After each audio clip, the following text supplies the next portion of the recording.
Oggi confutiamo una grande sciocchezza, la credenza che invecchiando, con il deterioramento dei nostri timpani, perdiamo la capacità di ascoltare e capire la qualità delle alte frequenze in un impianto hi-fi. Dopodiché ci fermiamo per qualche minuto ad ascoltare un bellissimo brano di Eric Bibb and the Needed Time.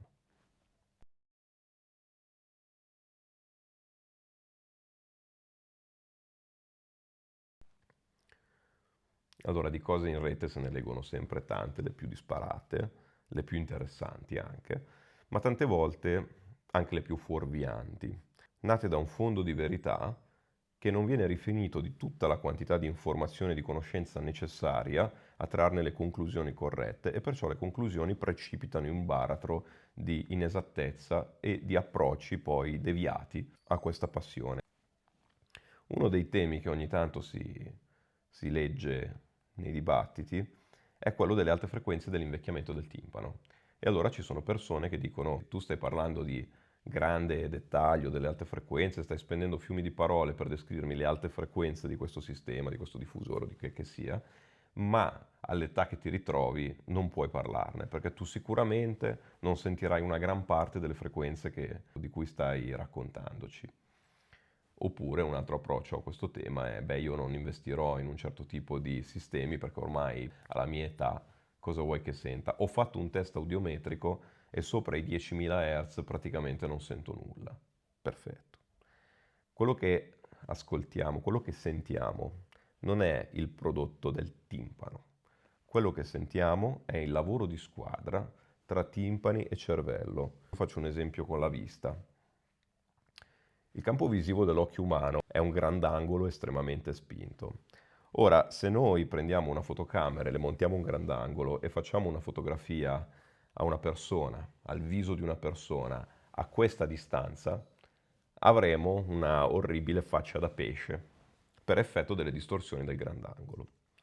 Se invece noi facciamo la stessa cosa mettendoci davanti al volto di quella persona, magicamente abbiamo delle proporzioni, a meno di esagerare drasticamente, delle proporzioni abbastanza corrette. Questo perché, nonostante la prospettiva sia identica, il cervello conosce la fisionomia che sta guardando e perciò la sistema fa una correzione ottica in tempo reale. Il cervello, quando sente dei suoni tramite le nostre orecchie, fa la stessa cosa da un punto di vista di un'equalizzazione audio. Il nostro cervello sa come suonano le cose che lo circondano. Faccio l'esempio dei tappi di cerume. Periodicamente vado dall'otorino e mi faccio fare una bella pulizia delle orecchie. Nell'istante successivo alla pulizia, la percezione, soprattutto delle alte frequenze, è incredibile, è quasi frastornante, perché suoni comuni diventano strani, eccessivamente forti. Strusciare le mani, strusciare un tessuto, calpestare le foglie, calpestare l'erba o la ghiaia fuori, hanno tutte una composizione di alte frequenze devastante che manda quasi in confusione, non è normale. Però cosa succede? Che dopo poco tempo, può anche essere un giorno al massimo, tutto ritorna normale. Dopo una certa quantità di tempo, tutti questi suoni ritornano al loro posto e in un giorno di certo non si è riformato il tappo di cerume che magari rimuovo ogni 2 anni.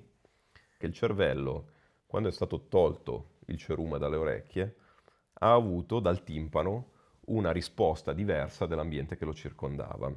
Lì per lì non ha saputo controbattere perché era sorpreso dalle nuove informazioni, ma dato il tempo necessario si è riabituato alla situazione circostante e ha ricominciato a equalizzare nel modo giusto, quindi ha spostato i parametri di equalizzazione di ciò che arrivava dal timpano per riproporre la visione, o in questo caso l'ascolto corretto del mondo intorno.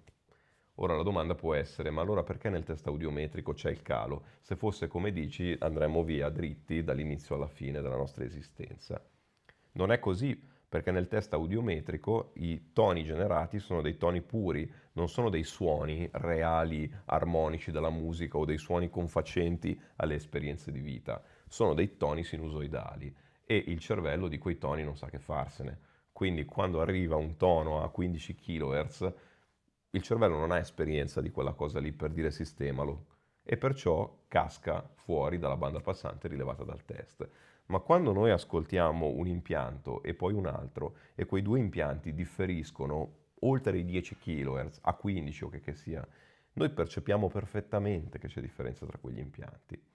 Questo mi porta anche alla mia esperienza di appassionato, non per la mia età, ma per l'età dei miei mentori, delle persone che mi hanno guidato in questa passione, con le quali ho condiviso momenti stupendi di ascolto e di prove, che erano per lo più persone anziane, anche molto anziane, ma queste persone molto anziane davano la paga a tanti giovincelli perché con la loro esperienza sconfinata e la loro sensibilità all'ascolto capivano molto prima di tanti altri qual era il Twitter che andava bene, qual era il Twitter che andava male.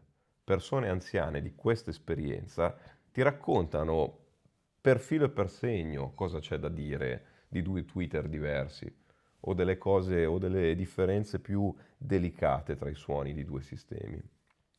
Nei campi dove si chiede al corpo una grande concentrazione, una grande sensibilità, dove le esperienze sono lunghe ed immersive, la distanza tra il semplice e il reale si fa sempre più vasta. Tanto più noi approcciamo una passione o una sessione di qualche esperienza che coinvolge fortemente i nostri sensi e richiede il silenzio della mente per capire che cosa sta succedendo, tanto più si farà fatica ad avere una correlazione veloce e facile, diretta e prevedibile tra le più banali conoscenze superficiali, analisi superficiali e quello che stiamo provando. E alla fine quello che conta è quello che stiamo provando. E non è illusione, è il risultato di processi molto complessi. Quindi vale tanto per la risposta in frequenza, tanto per altre questioni che riguardano la fruizione di un impianto Wi-Fi, che spesso sono massacrate da spiegazioni tecniche estremamente superficiali e non guardano semplicemente all'ascolto. Tante di queste osservazioni sarebbero smontate molto rapidamente se le persone, anziché continuare a parlare, a fare teoria, muri di teoria davanti alla pratica, non si ponessero ogni tanto la domanda che forse non riescono a spiegare tutto. Magari non esiste la spiegazione scientifica di tutto quello che succede nel corpo umano, di tutto quello che succede davanti ad un impianto Wi-Fi o dentro un impianto Wi-Fi, oppure esiste ma non la conosciamo tutta. Oppure esiste, la conosciamo tutta o in gran parte, ma non applichiamo sempre il modello più idoneo, non applichiamo sempre le leggi più pertinenti a quello che sta veramente succedendo. Magari stiamo analizzando bene la superficie di un fenomeno, la sua pelle, ma sotto ci può essere una quantità di altre interazioni che non ci vengono in mente e quindi per le quali non applichiamo una formula, non applichiamo uno studio e ci sfugge il tutto. Ci sfugge quello che in maniera così occulta poi porta fuori l'informazione dal sistema o crea l'informazione nel nostro cervello davanti al sistema. Quindi quello che dico sempre, che ricordo sempre, è di non essere troppo veloci e aggressivi nell'usare quelle poche formule, poche o tante che siano, quella conoscenza tecnica che abbiamo delle cose per cassare l'esperienza degli altri. Sedersi davanti ad un impianto con un tono di sfida, perché si crede di aver già capito che cosa succederà, perché nel proprio preconcetto c'è l'impossibilità che un fenomeno si manifesti, non può far altro che portare all'autoconferma delle proprie idee. Ma stai ascoltando? Oppure, come fanno tante persone quando c'è dialogo, no? Vi capiterà spesso di parlare con qualcuno che lo vedete che non vi sta realmente ascoltando, perché mentre voi state ancora cercando di finire di parlare, state portando la vostra esperienza, a lui si è accesa una lampadina e allora non è più in ascolto, ma sta iniziando a elaborare il proprio testo. E non appena voi avete finito di raccontare il vostro simpatico aneddoto, manco il tempo di commentarlo e quell'altro, boom, arriva, sì sì, perché io quella volta, e ti spara la sua storia. Non ti stava più ascoltando da parecchio, aveva già la testa orientata a formulare la sua narrazione, il suo show, e quindi era già in un altro mondo. Tanti appassionati, quelli che fanno più polemica, quando si siedono davanti ad un sistema non sono aperti all'ascolto, stanno rimuginando e rielaborando il loro teorema, stanno preparando la miglior versione di quel teorema da raccontare a chi è con loro. E mentre elaborano dati presi già dal loro database personale, non stanno ricevendo le informazioni di quel momento. Con questo approccio chiuso, sia nel dialogo con le persone, sia nell'ascolto della musica, degli impianti audio e via dicendo, non si va da nessuna parte che non sia più lontana delle proprie conoscenze teoriche. Il proprio cervello ci metterà sempre un limite oltre il quale non farà nuove esperienze se noi continueremo ad alimentare il nostro teorema anziché saperlo mettere da parte e aprirci all'esperienza di fronte a noi. Questo è un modo di essere che prepara un buon ascolto dell'alta fedeltà, una buona narrazione dell'alta fedeltà e a una comprensione di certi oggetti dell'alta fedeltà, più importante della mera competenza o esperienza o milioni di apparecchi testati. Ci sono persone che fanno girare apparecchi come noccioline, ma che li ascoltano così frettolosamente da non fare neanche in tempo ad elaborare una conoscenza di queste cose. Ci sono apparecchi che hanno un'anima, se mi passate il termine esagerato, iperbolico, un carattere meglio, talmente sfaccettato, raffinato, a volte delicato, che richiedono un po' di acclimatamento per essere capito davvero.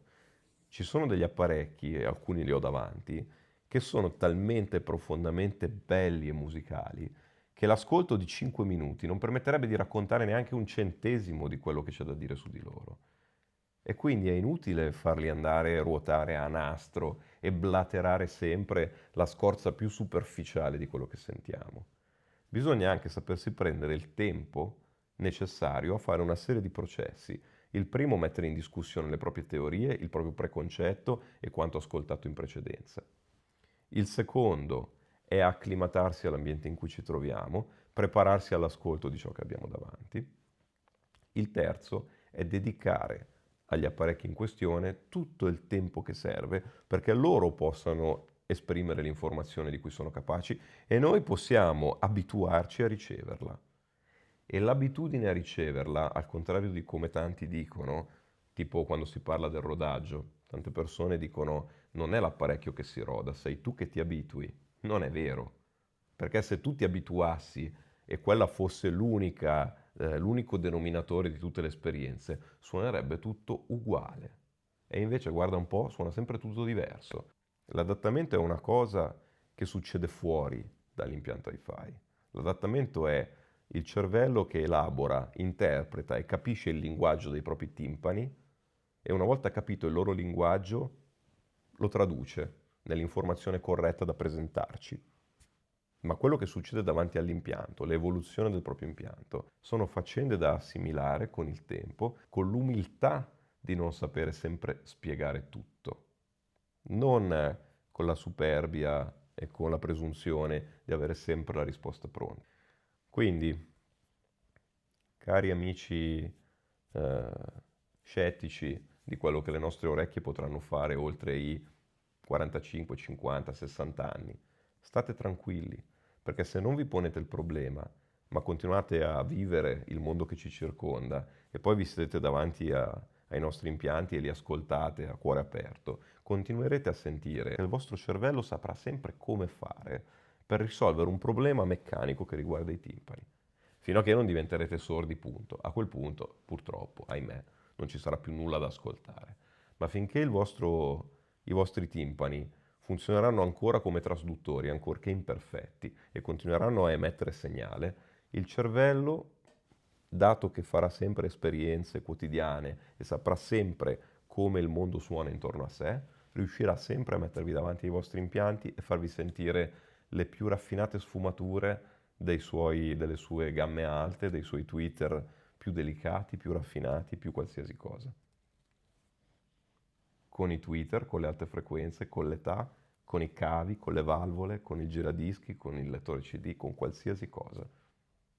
Prima del limite meccanico, prima del limite tecnico di ciò che abbiamo davanti, c'è sempre il limite del nostro approccio alle cose, della nostra sicumera, della nostra presunzione, della nostra chiusura. Quindi non così davanti alle cose, ma così davanti alle cose. E le cose entrano. Provare per credere. Basta fare prove, basta fare ascolti. Adesso vi lascio con l'ultimo brano di questo stupendo disco, che era un allegato della rivista Audiophile Sound di tanto tempo fa. non ricordo di quando, ma io ero un ragazzino. Voglio condividerlo con voi, l'ultima traccia è particolarmente magica e semplice e ci porta alla fine di questo video un po' filosofico, con un ascolto davvero tranquillo e rilassante, spero che vi piaccia e grazie.